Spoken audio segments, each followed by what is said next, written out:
సుమన్ టీవీలో మీ personal and business promotions కోసం కింది నెంబర్కి కాంటాక్ట్ చేయండి. భర్త తరచూ మద్యం తాగి వస్తున్నాడని, తనను ఇంటిని పట్టించుకోవడం లేదనే కోపంతో పుట్టింటికి రావడమే ఆమె పాలిట శాపమైంది.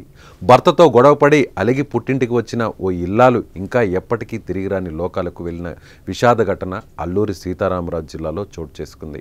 చట్రాపల్లికి చెందిన పండన్న పెద్ద కుమార్తె కొర్ర కుమారికి 2 ఏళ్ల కిందట చింతపల్లి మండలంలోని దోమలగొందికి చెందిన రాజుతో వివాహమైంది. కొంతకాలం బాగానే ఉన్నా ఈ మధ్యలో భర్త తరచూ తాగి ఇంటికి వస్తుండడంతో భార్యాభర్తల మధ్య గొడవలు జరుగుతున్నాయి. దీంతో వారం రోజుల కిందట కుమారి భర్తపై అలిగి పుట్టిల్లు చట్రాపల్లికి వచ్చేసింది. ఇక అత్తింటి వారిపై అలిగి పుట్టింటికి వచ్చిన కుమార్తెకు తల్లిదండ్రులు సర్ది చెప్పారు. చిన్నపాటి గొడవలు సహజమేనని, కాపురంలో ఇలాంటివి మామూలేనని నచ్చజెప్పారు. సరేలే, కోపం తగ్గిన తర్వాత వెళ్దూలే అనుకున్నారు. అప్పటికే మృత్యువు ఆమె అంచుల వద్దకు వచ్చేసింది. అది ఆదివారం. భారీ వర్షం ఆ ఊరును కమ్మేసింది. చిమ్మ చీకటి, ఏమీ కనిపించని పరిస్థితి. ఈ సమయంలో ఇంట్లో నిద్రిస్తోంది కుమారి. అలా నిద్రలోకి జారుకున్న కొద్దిసేపటికే భారీ శబ్దాలు, విరిగిపడిన కొండ చీరలు అమాంతం ఇళ్లపై పడిపోయాయి. ఏమి జరుగుతోందని తెలుసుకునే లోపే ఇంట్లో నిద్రిస్తున్న కుమారి నిద్రలోనే కన్నుమూసింది.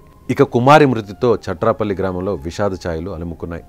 రాక పుట్టింటికి వచ్చిన కుమార్తె మృతి చెందడంతో తల్లిదండ్రులు కన్నీరు మున్నీరుగా విలపిస్తున్నారు. ఇక భారీ వర్షాలు, విరిగిన కొండ చీరలు చట్రాపల్లి గ్రామాన్ని కోలుకోలేని దెబ్బతీశాయి. ప్రకృతి విధ్వంసానికి ఇప్పటికే ఈ గ్రామానికి అన్ని దారులు మూసుకుపోయాయి. కొండ చర్యలు విరిగిపడిన ఘటనలో క్షతగాత్రులు కొర్రా పండన్న, కొర్రా సుమిత్ర, కొర్రా సుబ్బారావు పరిస్థితి కూడా దయనీయంగా ఉంది. ప్రస్తుతం వీరు హాస్పిటల్లో చికిత్స పొందుతున్నారు.